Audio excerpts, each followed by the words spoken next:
चलो अनाया पार्क में। मम्मा वो देखो आइसक्रीम वाला। अनाया पहले पार्क में थोड़ी देर खेल लो, फिर खा लेना आइसक्रीम, ठीक है? ओके मम्मा। चलो आ जाओ। पापा देखो कितना अच्छा फव्वारा है, चलो नहाते हैं। अरे बेटा ये नहाने का नहीं है। अच्छा पापा।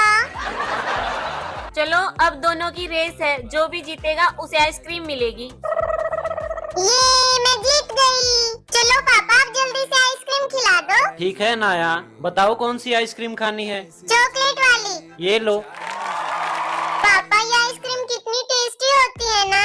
हाँ नाया। आप इन आइसक्रीम वाले अंकल को अपने घर ही ले चलो ना। अच्छा।